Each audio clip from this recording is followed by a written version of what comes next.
민주당과 조국혁신당의 차이는 무엇인가? 맛이에요. 조국혁신당은 매운맛이고 네. 민주당은 좀 덜 매운맛이다. 순한 맛이다. 요즘엔 같이 똑같이 매운 거 아니야? 뭐 그런 얘기도 나와요. 그러니까 이제 그 강도를 높이는 이유는 총선을 앞두고 각 지지층을 가지고 계산하는 게 아니라 중도층에 대한 지금 흐름을 봅니다. 이런 추이에서 중도층의 많은 부분들이 정권 심판에 매운맛을 원하고 있다. 라는 것들을 감지하기 때문에 이런 메시지가 나오지. 삼권 분립 중에서 제일 중요한 국회는 사실 민주당이 다 하고 있었잖아요. 저렇게 탄핵을 공공연하게 얘기하는 거는 저는 교만이라고 보고 저게 어떻게 보면은 이번 총선에 상당히 악재가 될 수도 있다. 이 중도나 보수층들이 저를 탄핵 진짜 하면 큰일 나잖아. 이래서 투표장으로 몰려가는 그런 사태가 있을 수가 있기 때문에 저는 이재명 거칠어진 힙, 연일 탄핵 시사입니다. 친명들도 고개를 돌린다라는 얘기예요. 이재명 대표 입이 거칠어졌다는데 무슨 얘기를 했길래 이런 얘기가 나오는 건지 직접 들어보시죠. 정신을 차리게 해야 돼요. 정신을 차리게 이번에 4월 10일에 확실히 심판을 해야 그들이 다시는 이런 짓 하지 않습니다. 이런 나라 이렇게 망가지는 거 순식간에 망가지는 거 본 일 있어요? 차라리 없으면 낫지 않았겠습니까? 건드는 것마다 다 망쳐놔요. 네, 차라리 없는 게 낫지 않았겠습니까? 라고 얘기를 했습니다. 윤경호 위원님. 이거 탄핵 얘기한 거 아니야? 라는 얘기가 지금 나오거든요. 탄핵입니까? 아닙니까? 뭐 탄핵이라고 표현을 구체적으로 안 했지만 조국 대표가 꺼낸 3년 너무 길다. 이런 것도 다 그런 뉘앙스잖아요. 이게 이제 우리가 박근혜 전 대통령을 국민들이 촛불 들고 국회에서 다수 가결하고 헌재에서 받아주고 탄핵을 경험한 이후에 뻑하면 아니 선출직이라도 이제 잘못하면 탄핵할 수 있어. 이렇게 됐잖아요. 그런데 그 탄핵을 꺼내는 순간 역풍이 불 거야 라고 얘기했지만 그것조차도 지금은 굉장히 엷어져 버렸어요. 그러니까 아마 저런 식의 우회적인 발언보다도 더 강한 표현들이 저는 아마 공식 선거 운동 기간 중에 개별 후보들 입에서도 많이 나올 거예요. 네. 그리고 금기처럼 지금 얘기하고 있는 야당에게 200석 이상 주세요라는 것도 그 기저에 깔린 가장 큰 건 뭐예요? 탄핵할 수 있습니다. 그 말이잖아요. 대통령이 뻑하면 행사하는 법안 거부권 이거 무력화할 수 있습니다. 이 말이잖아요. 그러니까 그런 걸 감안하면 이재명 대표 탄핵 얘기한 거 맞을 거예요. 근데 이제 저게 뭐냐. 네. 지금 이재명 대표는 선거 기법이나 마케팅 기법에 이제 자주 인용되는 밴드웨건 효과에 지금은 올라탄 거죠. 편승. 우리가 이미 대세를 몰아가고 있습니다라는. 근데 그게 뭐 선거의 원로들이 그런 얘기 한다면서요. 고개 들면 꽝이다. 아마 남은 2주일 동안에 이재명 대표의 저런 쉽게 뱉어내는 말들이 만약에 유권자들에게 반감을 주는 아주 작은 단초가 된다면 아마 그게 그 교만함의 연결 이걸로 표를 깎아먹을 수도 있을 거예요. 네. 어제만 얘기한 게 아닙니다. 사실 비슷한 얘기를 한 지 좀 됐어요. 그 목소리도 같이 들어보실까요? 지금 우리는 왕을 뽑았습니까? 충직한 일꾼을 뽑았죠. 그런데 그 일꾼이 왕 행세를 하고 있어요.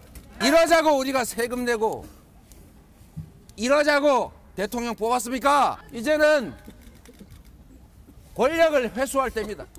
지난 몇 년 지나지도 않는 시기에 그 서슬퍼런 박근혜 정권조차도 우리가 힘을 모아서 권좌해서 내쫓았지 않습니까? 말로 해도 안 되면 그 다음에는 개소리를 쳐야겠죠. 개소리를 쳐도 안 되면 내쫓아야죠. 시위의 권리이고 시위의 권리이고. 안 되면 해고해야 됩니다. 박근혜 정권도 권좌해서 내쫓지 않았습니까? 없었으면 나갈 것 같아요. 라고 얘기를 했습니다. 근데 이런 얘기들 지금 전국을 돌면서 하고 있는 얘기죠.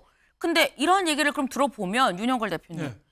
사실 이게 그럼 궁극적으로 총선 끝나고 우리가 과반에서 200석 얻으면 탄핵하겠다는 뜻인 건가? 라는 걸로 받아들일 수 있거든요.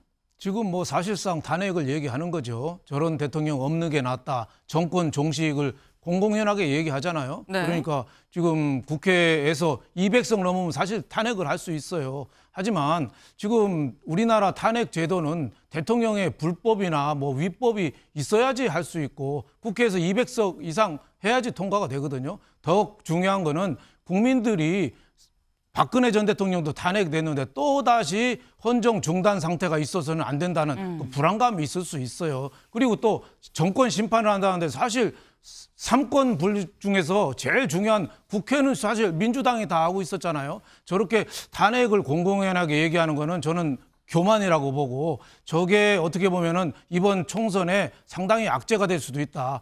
이 중도나 보수층들이 저를 탄핵 진짜 하면 큰일 나잖아. 이래서 투표장으로 몰려가는 그런 사태가 있을 수가 있기 때문에 저는 대선 불복 프레임까지 엮어서 자칫하면 역풍을 맞을 가능성이 상당히 있다고 보여집니다. 근데 지금 요 기사, 여기 밑줄을 좀 같이 볼게요. 친명들도 고개 돌린다라는 이 부분이 있죠. 여기입니다.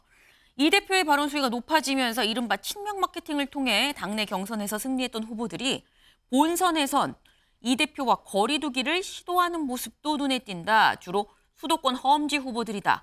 익명을 요청한 한 민주당 후보는 보수세가 강한 이 지역에서 2년 넘게 밭을 다져놨는데 최근 이 대표 강성 발언 때문에 분위기가 안 좋아졌다.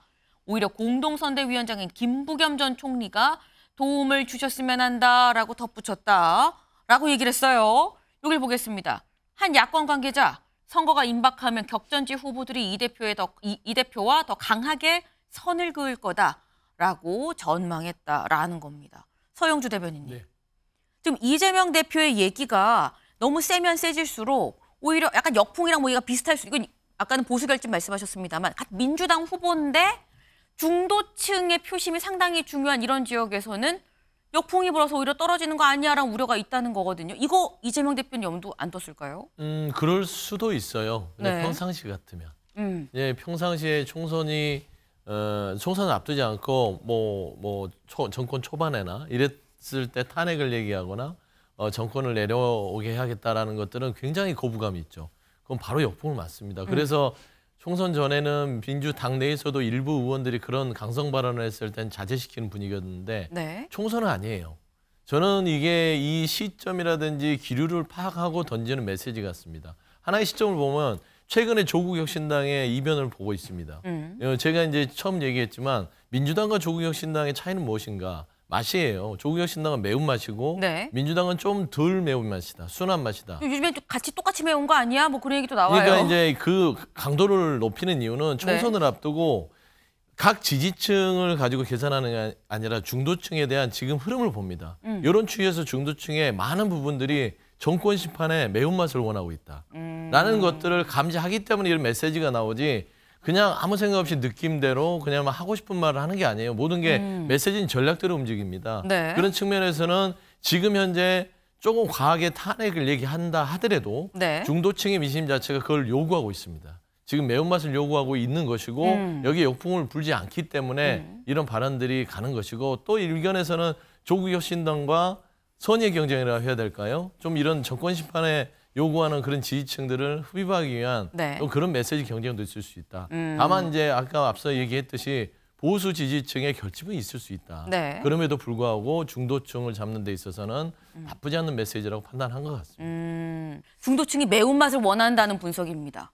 저는 그렇게 생각하지 않고요. 지금 오히려 조금 아까 띄워주셨던 김부겸 전 총리, 지금 공동선대위원장 하고 계시죠. 네. 김부겸 전 총리는 지금 이 대표가 쓰는 이러한 과격한 이런 표현들에 대해서 이게 탄핵으로 연결된다는 거 무리한 해석이다. 이렇게 말씀하신 게 바로 중도층에다가 말씀하시는 내용이라고 생각을 합니다.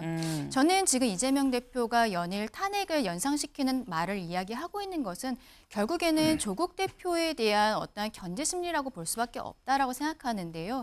조국 혁신당이 이제 막 뛰어나오면서 3년은 길다, 선명하지 않습니까? 그런데 중도층에서 지난 총선에서 민주당을 찍었던 많은 분들께서 의아하시는 부분이 있습니다. 너희가 180석을 가지고 윤석열 정부에 대해서 얼마나 견제를 했느냐, 너희는 무엇을 잘했느냐, 이 부분이거든요. 그런데 지금 조국혁신당 새로운 얼굴들로 이제 뛰어나오고 있습니다. 민주당에서는 조국혁신당이 이렇게 커진 것은 저는 민주당의 공천 과정에서의 내용이 있었기 때문에 이렇게 커졌다라고 생각을 하는데요. 네. 그럼에도 불구하고 어쨌든 조국혁신당에서의 이러한 선명한 메시지에 맞춰서 본인들이 180석을 가지고 지금까지 제대로 하지 못했었던 부분, 앞으로 잘하겠다는 이야기를 하고 싶은 모습으로 봐야 될 것이라고 보고요. 네. 결국에는 이재명 대표가 저렇게 이야기하고 있는 것은 저는 중도층에 전혀 소구한 것이 아니고, 그렇기 때문에 김부겸 전 총리가 하시는 말씀, 그리고 김부겸 전 총리가 오히려 선거 유세를 와줬으면 좋겠다라고 하는 수도권 벨트에 있는 민주당 후보들의 마음이 더 중도층에 닿아 있는 것이 아닐까 그렇게 생각합니다. 네.